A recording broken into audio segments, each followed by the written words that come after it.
There are your Big Ten baseball standings heading into the final weekend of conference play. The Wolverines are currently tied with Illinois, trying to hold off Michigan State for one of the 6 spots in the Big Ten tournament.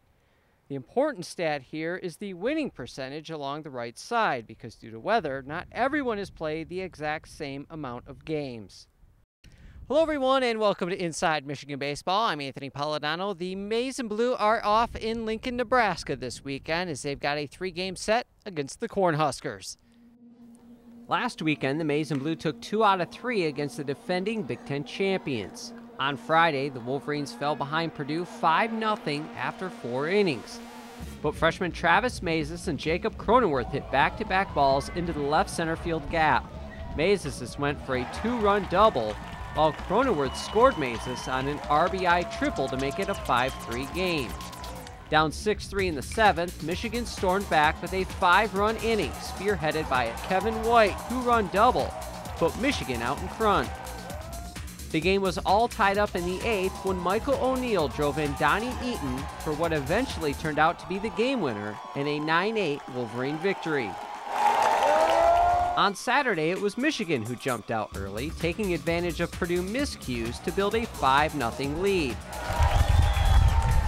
Evan Hill was cruising on the mound as the freshman carried a no-hitter into the 7th inning.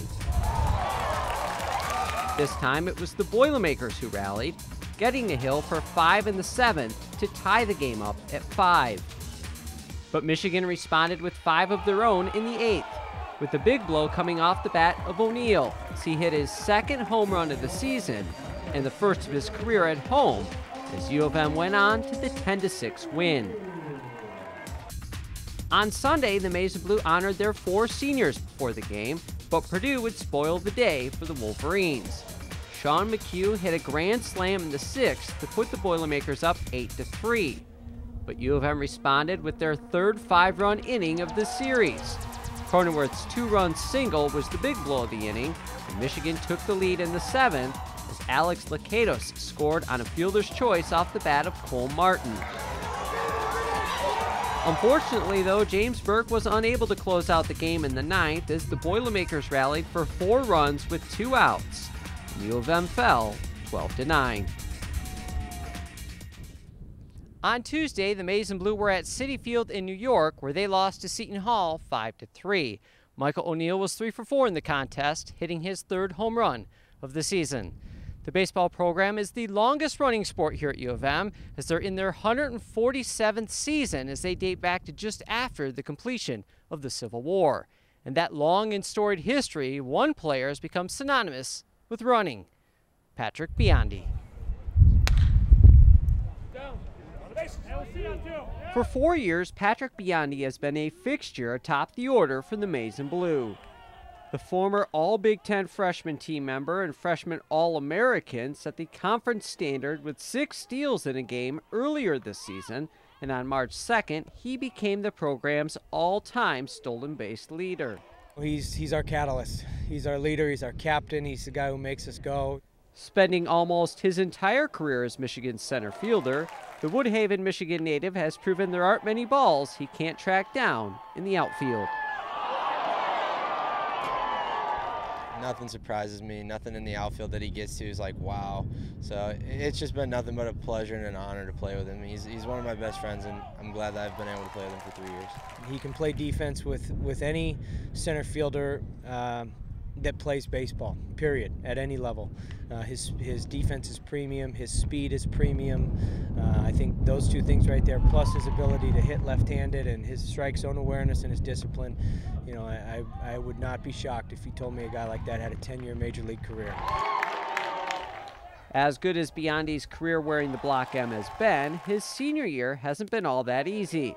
He broke his hand early in the season, but it didn't keep him out of action for long, as Biondi returned to the lineup first as a pinch runner, then as an outfielder, despite having to both throw and catch with the same hand. Yeah, that was one of the funnier, cooler experiences to go out there and be able to help the team out even when I had a cast on my hand, and yeah, that was pretty cool. He even returned to the lineup early, where he still hit well over 300, even though he literally bunted every time up for an entire week. he finds a way. I mean, you know, Pat one-handed and, you know, throwing and playing with the wrong hand out in the outfield still better than a lot of people. That was frustrating and fun at the same time, because there were situations where, you know, I felt like I was kind of hurting the team when guys were in scoring position and I couldn't swing, but at the same time it was really cool to be able to be in the game and make plays on defense and try and move guys over, do what I could with one hand. But yeah, it was a different experience, but looking back on it, it was a lot of fun, and we got some wins during that time, so it was pretty cool.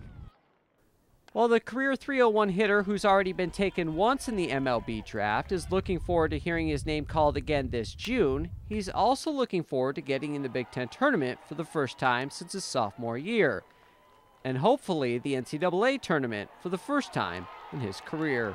That was definitely one of the team goals coming in, and especially with the last couple of years that we've had, I'd like to get the program back on the winning track before I leave, and we have a good chance to take a step in that direction. He's the face of any program. Any coach would love to have a guy like that.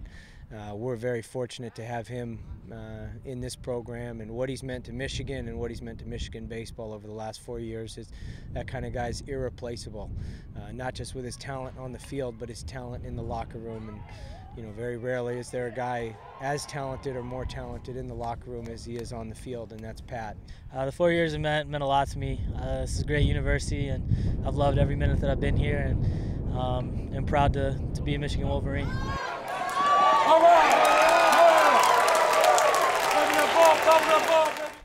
While Biondi will obviously go down as a great center fielder for Michigan, his last 3 starts for the Maize and Blue have actually come at second base. Biondi and the Wolverines with a big series this weekend, as we said, against the Cornhuskers. Big because the team tied with them in the standings, Illinois, is at Minnesota, while the team behind them in the standings, Michigan State, is at last place, Penn State. The Wolverines series with Nebraska kicks off on Thursday at 6:35 Central. They play again on Friday at that same time, and Saturday the series wraps up at noon Central, and that game will be televised live on the Big Ten Network. That does it for this edition of Inside Michigan Baseball. I'm Anthony Polidano. We'll see you next time.